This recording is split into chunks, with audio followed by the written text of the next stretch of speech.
जाऊन घेऊया की जीवनसत्वे म्हणजे काय. जीवनसत्वे म्हणजे जीवन या नावातच भरपूर काय आहे. आपलं शरीर म्हणजे जीवन. सत्वे, सत्वे म्हणजे आपण आपल्या मराठी भाषेमध्ये चांगलं सत्व. सत्व म्हणजे एक प्रकारचं अस्तित्व किंवा ज्याच्यापासून आपल्याला खरंच काहीतरी शरीराला भेटतं, जीवनाला भेटतं. आणि त्याचे स्रोत, स्रोत म्हणजे की आपण जे जेवण करतो म्हणजे आपण डेली जे आहार घेतो, जेवण किंवा त्याला आहार म्हणू, तर तो आहार आणि जेवण याच्यावरती आपला जे काही म्हणजे शरीरातील वाढ आहे किंवा आजार आहेत त्याचं संरक्षण आहे हे अवलंबून असतं. तर आपण पाहूया याच्यामध्ये कोणकोणते. सर्वप्रथम आपण पाहूया की हे जीवनसत्वाचा शोध कोणी लावला. तर सर फ्रेडरिक नावाचे जे शास्त्रज्ञ आहेत पहा, सर फ्रेडरिक गॉलँड हॅपकिन यांना फ्रेडरिक हॅपकिन या नावाने पण शॉर्ट फॉर्ममध्ये ओळखलं जातं. तर या शास्त्रज्ञाने जीवनसत्वाचा शोध लावला. सजीवांना या पोषण तत्वाची सूक्ष्म प्रमाणात, सूक्ष्म म्हणजे अतिशय कमी प्रमाणामध्ये गरज असली तरी, पहा या ठिकाणी अतिशय महत्त्वाचा पॉईंट आहे, सूक्ष्म प्रमाणात गरज असली तरी म्हणजे कमी प्रमाणात गरज आहे तरी त्याच्या अभावी होणाऱ्या आजाराची परिणामता फार मोठी असते. म्हणजे हे लागतात कमी पण आजार खूप मोठ्या प्रमाणात निर्माण करतात किंवा यांच्या अभावामुळे, अभाव म्हणजे कमतरता. जर एखादा पदार्थ तुम्हाला आवडत नसेल आणि तो तुम्ही खूप वर्ष खाल्लाच नाही तर त्या पदार्थामध्ये जे काही जीवनसत्व असतात त्या जीवनसत्वाच्या अभावामुळे तुम्हाला फार मोठा आजार होऊ शकतो आणि त्याचा फार मोठा परिणामही होऊ शकतो. याला म्हणायचं अभावामुळे होणारे रोग. तर मग पाहूया की कोणकोणत्या प्रकारचे जीवनसत्व आपल्या शरीरासाठी आवश्यक आहेत आणि ते कोणत्या कोणत्या अन्नपदार्थामध्ये आपल्याला खायला भेटतात. सर्वप्रथम आहे जीवनसत्व अ. अजीवनसत्व हे अतिशय शरीरामधील महत्त्वाचं जीवनसत्व आहे आणि याच्यामध्ये जे याचे उपयोग आहेत ते डोळे आणि त्वचा. डोळे आणि त्वचा हे अतिशय महत्त्वाचे. डोळे तर आपल्याला हे जग दाखवतात आणि त्वचा म्हणजे आपल्या शरीराचं संरक्षण कवच, ज्याला आपण ढाल म्हणू, आपल्या शरीराची ढाल. तुम्हाला एक उदाहरण द्यायचं झालं तर झाडाची जर साल वाळली तर झाड वाळून जातं. झाड म्हणजे वृक्ष, त्याची साल वाळली की ते झाड वाळून जातं. साल खराब झाली तर त्याला वाळवी लागणे वगैरे असे वेगवेगळे आजार झाडाला होत असतात. तर मग हे जीवनसत्व अ डोळे आणि त्वचेसाठी महत्त्वाचं आहे. यांच्या आरोग्याकरिता किंवा त्याच्या अभावी होणारे जे रोग असतात ते कोणते रोग किंवा आजार ज्याला आपण म्हणतो, पहा त्वचा रोग, रात आंधळेपणा. त्वचा रोग व रात आंधळेपणा हे तुम्हाला त्वचा रोग तर माहीत असेल, वेगवेगळे डाग येतात, गालावरती चट्टे उमटतात, हातावरती चट्टे येतात, शरीराच्या वेगवेगळ्या भागावरती वेगवेगळ्या सुरकुत्या पडल्यासारखा प्रकार असतो किंवा गोल गोल असे नायटे येतात खरूज. तर हा पण एक प्रकारचा त्वचा रोग आहे. दुसरा आहे रात आंधळेपणा. आता रात आणि आंधळेपणा हे दोन्ही शब्दामध्येच तुम्हाला रोगाची ओळख झाली असेल. रात म्हणजे काय तर रात्रीचं आणि आंधळेपणा म्हणजे दिसत नाही. तर रात्रीच्या वेळी न दिसणे याला रात आंधळेपणा असं म्हटलं जातं. तर असे वेगवेगळ्या लोकांना बरेच आजार झालेले आहेत. मग हा रोग होऊ नये म्हणून आपण काय करायला पाहिजे म्हणजे त्याचे स्रोत. तर टमाटे खा. टमाट्यामध्ये भरपूर जीवनसत्व असतं. अंड्यामध्ये असतं. यकृत म्हणजे काय तर आपल्या बॉडीमध्ये लिव्हर नावाचा एक प्रकार असतो. यकृत आपल्या शरीरातील सर्वात मोठी ग्रंथी असते. तर माशांचं यकृत सहजासहजी खाल्लं जातं आणि त्यामधून आपल्याला हे अजीवनसत्व भेटतं. त्यानंतर भाज्या, फळे, त्यानंतर आवळा, सोयाबीन, मांस. त्यानंतर आणखी काही सांगणार आहे तुम्हाला, गाजर. गाजर हा एक खूप मोठा स्रोत आहे. गाजर आणि पिकलेली जी फळे असतात, पिकलेली फळे म्हणजे पिवळ्या रंगाची जी काही पिकलेली फळे आहेत ती पिकलेली फळे आणि गाजर. त्यानंतर भाज्यामध्ये पालक अतिशय महत्त्वाची भाजी आहे पालक. त्या पालकामधून किंवा मेथी आहे, तर पालक मेथी या पालेभाज्या जर खाल्ल्या तुम्ही रोजच्या जेवणामध्ये तर तुम्हाला डोळे आणि त्वचेचा रोग कधीच होणार नाही. याचा अनुभव मी स्वतः घेतलेला आहे. लहान असताना मी खूप गाजर खाल्लेले आहेत आणि आणखीही खातो, भाज्या पण खातो. आमच्या आईवडिलांनी सवयच लावली होती की पालेभाज्या जास्त खायच्या, त्यामुळे आमच्या डोळ्यांना आणखीन तेवढा त्रास होत नाही. माझ्या आईवडिलांचे डोळेही वयामानाने फार त्यांना नंबर लागले, पण एवढी म्हणजे नंबर नाही आहे जे आजच्या लहान मुलांना पण 8 आणि 9 नंबरचे चष्मे लागतात. ठीक आहे, तर या अशा महत्त्वाच्या आजाराला आपण आपल्या घरीच आळा घालू शकतो. पुढील जीवनसत्व आपण पाहणारच आहोत. पुढील जीवनसत्व आहे B1. आता B1 जे सत्व आहे ते काय असतं पहा. B1 या सत्वामध्ये नेमकं त्याचा उपयोग काय आहे, B1 असं नाव का दिले, तर ते अ ब क ड अशा प्रकारचे जीवनसत्व असे शास्त्रज्ञांनी नाव दिले, म्हणजे ओळखण्यासाठी, सहज लक्षात राहण्यासाठी. तर बी मध्ये भरपूर आढळले, त्यामुळे त्यांनी B1 असं एक त्याला नाव दिलं. चेतासंस्थेचे आरोग्य अतिशय महत्त्वाचा उपयोग. तुम्हाला माहिती आहे का चेतासंस्था म्हणजे नेमकं काय? आपल्या शरीराच्या सर्व हालचालीवर, सर्व कार्यावर नियंत्रण ठेवण्याची जी संस्था असते ती चेतासंस्था असते. मग चेतासंस्थेमध्ये नेमकं कोणते अवयव येतात, तर आपला मेंदू. मेंदू म्हणजे आपल्या शरीराचा राजा आपण ज्याला म्हणतो, की ज्याच्या हातात सर्व काय आहे. जसं आता समजा आपल्या भारतामध्ये सर्व हालचाली कोण म्हणजे नियंत्रित करतं, तर देशाचे पंतप्रधान. तसे राष्ट्रपती आहेत, पण सध्या पॉवर जास्त पंतप्रधानाला असतं. तसं आपल्या शरीराचा जो मेंदू आहे सर्वांना माहीत असेल की तो मुख्य आहे. तर तो मेंदू आणि आपल्या पाठीमध्ये एक आपली चेतापेशी असतात आणि पूर्ण शरीरामध्ये त्यांचं जाळं असतं. तसं आपल्या घरामध्ये लाईट फिटिंगचं जाळं असतं आणि ते एका बोर्डावरून आणि मीटरवरून नियंत्रित केलं जातं. तसं आपल्या शरीरामध्ये मेंदू, पाठीचा कणाच्या आतमध्ये जो चेतार जो असतो आणि चेतापेशी असतात. तर हे 3 प्रकारचे. तुम्हाला त्यातला मेंदू एक अतिशय महत्त्वाचा तुम्हाला माहीत असेल. तर याच्या पहा आता किती महत्त्वाचा पॉईंट आहे. हे बी जीवनसत्व जर आपल्या शरीरात कमी असेल तर आपल्याला डायरेक्ट मेंदूचा प्रकार. मग बेरीबेरी नावाचा एक रोग आहे, हे चेतासंस्थेला होणारा बेरीबेरी नावाचा रोग. काय होतं, तर तुम्ही एकदम मतिमंद मुलं पाहिले असतील, मतिमंद मुलं की ज्यांना कळतच नाही आपण काय बोलतोय, कोणाला बोलतोय. त्यांचं बोलणं एकदम स्लो असतं. उदाहरणार्थ जसं की म्हणजे नाही का, तुमच्या गावामध्ये 1-2 मतिमंद लोक तुम्हाला भेटतील, मुलं असतात, मुली असतात, ती मरेपर्यंत तशीच मतिमंद राहतात.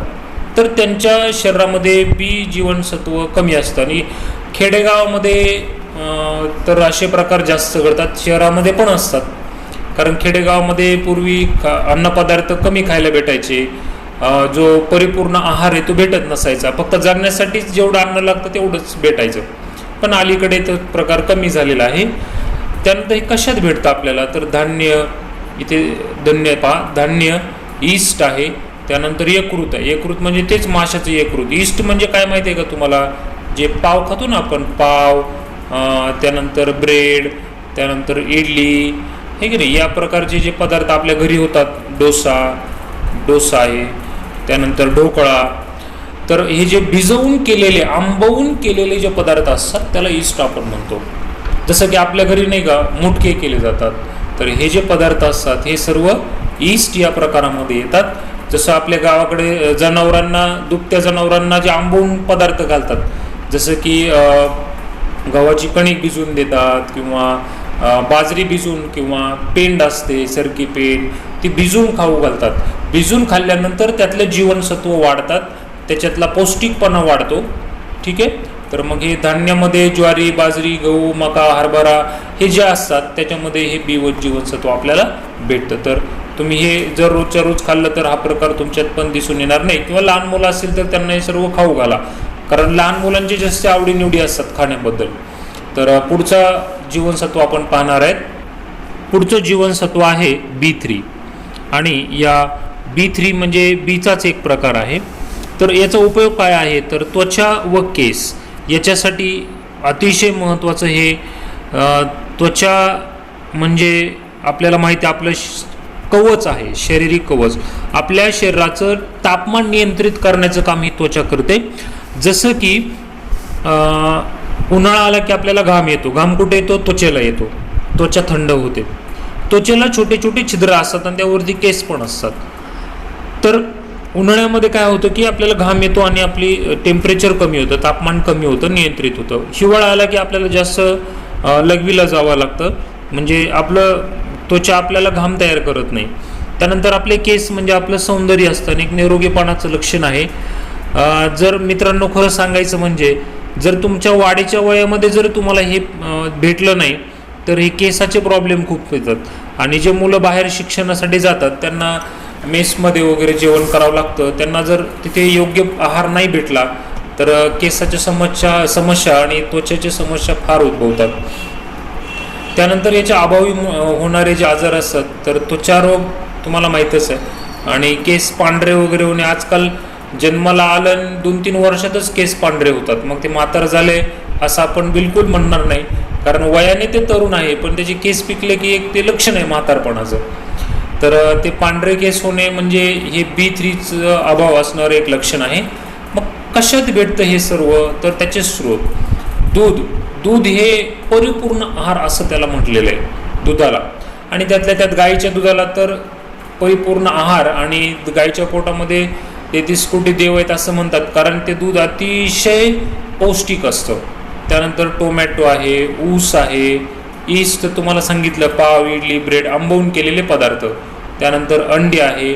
या प्रकारचे जर तुम्ही आहार घेतला म्हणजे अगदी रोजच नाही पण आठवड्यातून 1-2 वेळेस अशा प्रकारचे आहार जर तुम्ही घेत राहिलात तर तुम्हाला हे आजार घरच्या घरीच कमी करता येतील.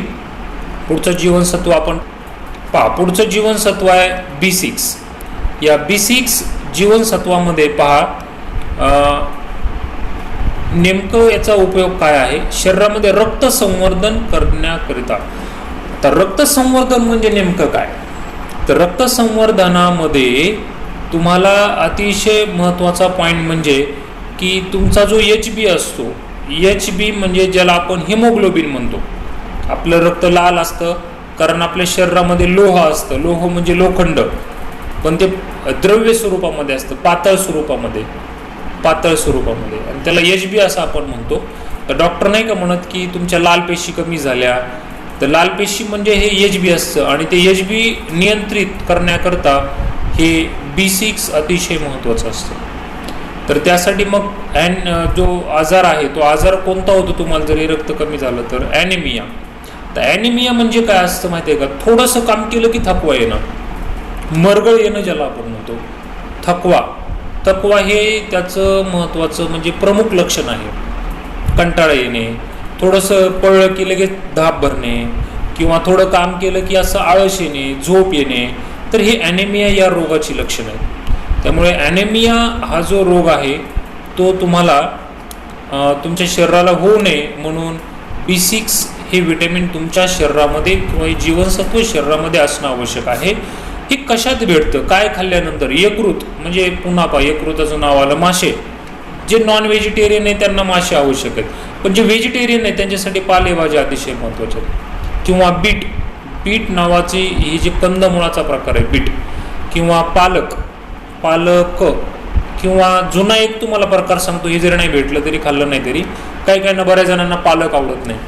तर तुमच्या घरी लापशी नावाचा जो प्रकार असतो, लापशी ज्याला जो गावाकडे वेगवेगळ्या कार्यक्रमामध्ये केला जायचा, तर त्याच्यामध्ये गूळ टाकला जायचा. गूळ, अलीकडे साखरेचा जास्त उपयोग आहे पण गुळाचा उपयोग खूप चांगला असतो. आणि या गुळाने हे जे B6 आहे हे तुम्हाला भेटून जातं. मग लापशीमध्ये म्हणजे गव्हाचा भरडा करायचा, त्याच्यामध्ये गूळ टाकायचा आणि गूळ टाकला की त्याला लापशी असं म्हटलं जातं. आपण सोबत कढी असते. अतिशय फेवरेट अन्नपदार्थ. जुन्या काळचं लोकांचं आजारी न पडण्याचं, स्ट्रॉंग असण्याचं एकमेव कारण आहे ते म्हणजे लापशी नावाचा प्रकार खायचे.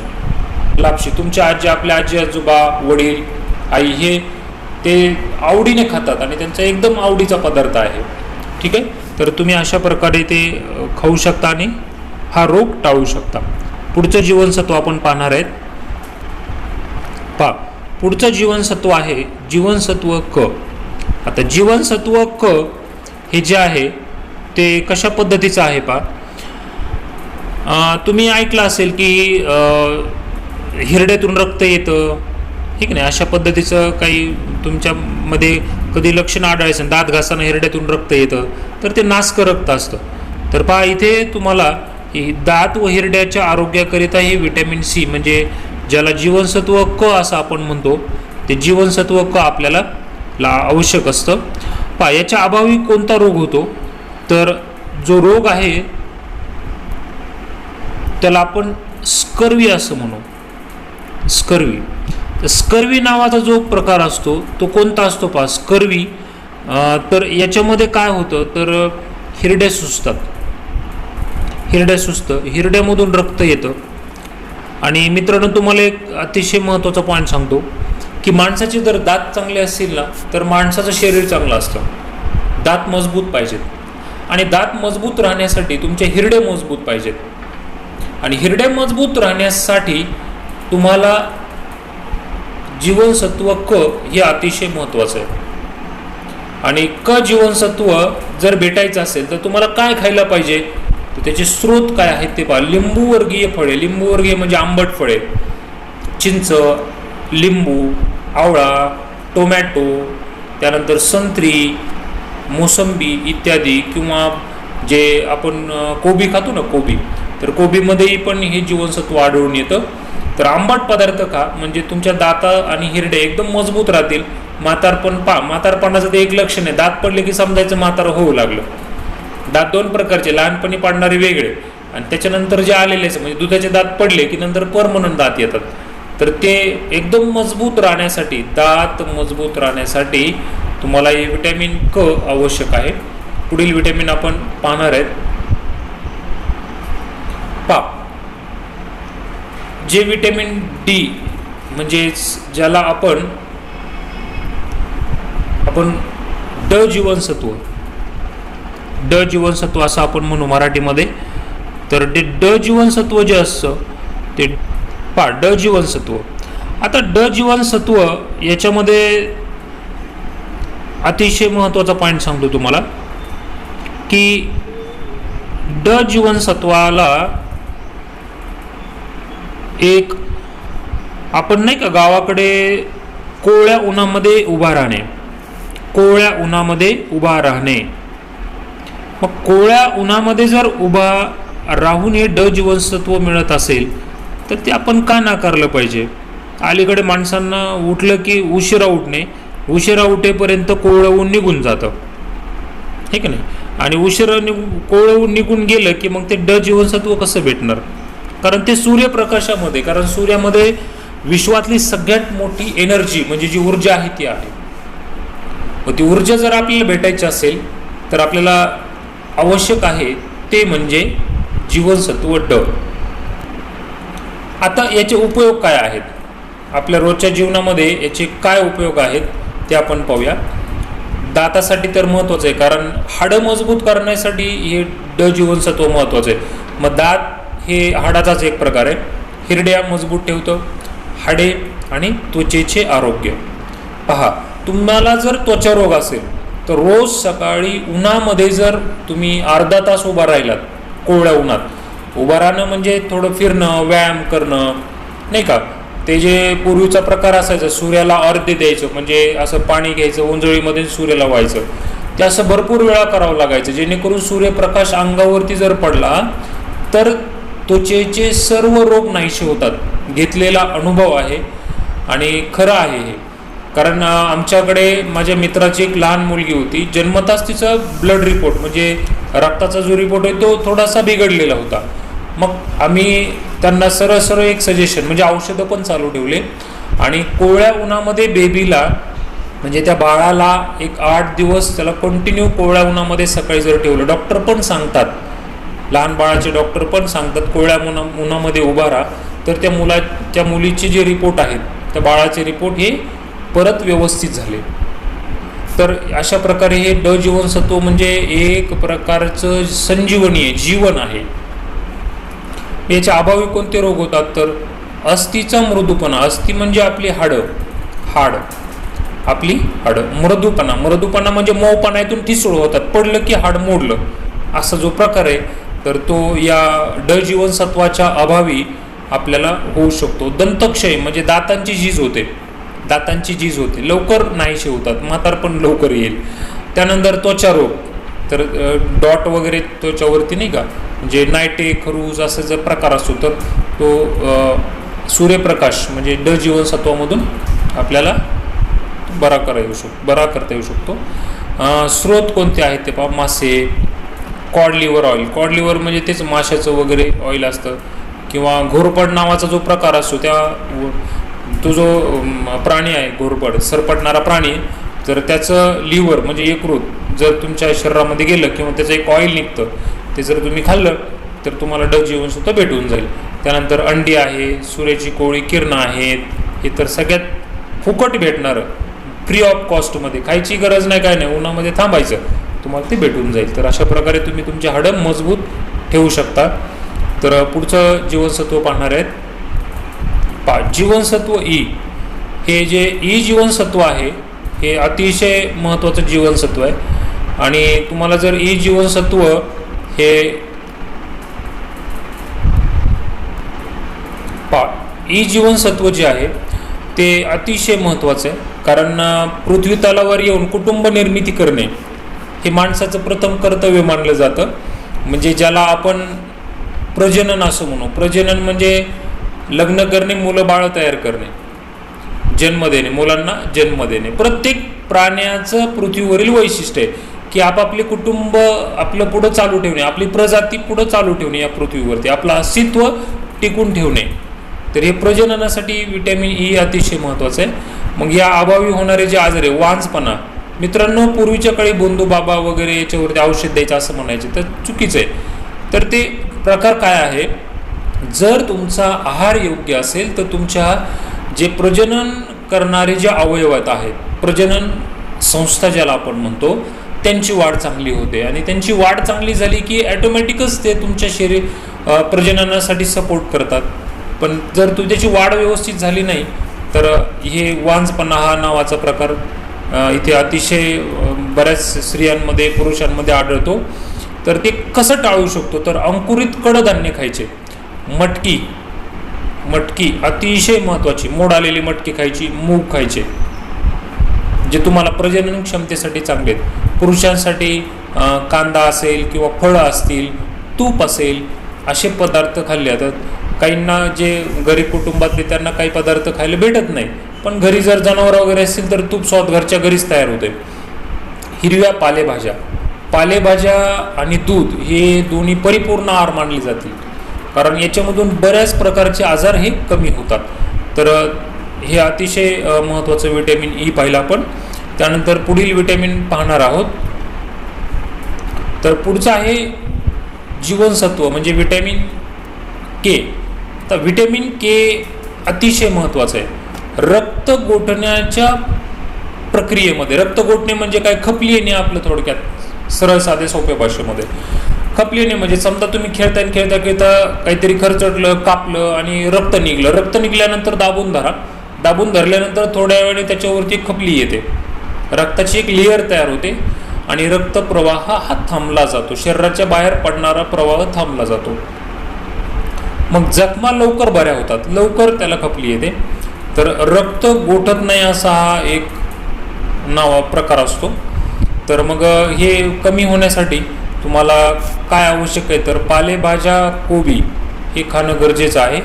पालेभाज्या सर्व महत्त्वाच्या आहेत आणि त्यात कोबी महत्त्वाची, की जे तुम्हाला रक्त गोठण्यासाठी मदत करते आणि ज्याच्यामध्ये विटॅमिन के असतं, आणि ते विटॅमिन के महत्त्वाचं आहे. उदाहरणार्थ ऑपरेशन वगैरे करताना तुम्हाला ह्याचा चांगला फायदा होतो. एखादं ऑपरेशन करायचं असेल किंवा जखमा झाल्या तर लवकर बऱ्या होण्यासाठी हे विटॅमिन के अतिशय महत्त्वाचं असतं. मित्रांनो, तुम्हाला माहिती व्यवस्थित जर खरंच म्हणजे आवडली असेल, समजली असेल, उपयोगाची वाटत असेल तर चॅनलला तुम्ही सबस्क्राईब करा, कारण नवीन अशीच आरोग्याविषयी, आहाराविषयी माहिती तुम्हाला भेटत राहील. वेगवेगळ्या विषयाची, विज्ञानाची, शरीराची किंवा इतर माहिती तुम्हाला या चॅनलच्या माध्यमातून मी पाठवत जाईल. तर त्यासाठी तुम्हाला चॅनल सबस्क्राईब करा. साईडला लाल बटन आहे त्याच्यावर दाबा, त्याच्यावरती एक घंटी आहे पहा, ती घंटीला पण क्लिक करा, जेणेकरून मी जर नवीन माहिती टाकली तर तुम्हाला डायरेक्ट त्याचं मेसेज येईल की अशी माहिती आलेली आहे, तुम्हाला उपयोगाची असेल तर तुम्ही ती नक्की पहा. आणि ही माहिती तुमच्या नातेवाईकांना, मित्रमंडळींना नक्की पाठवा.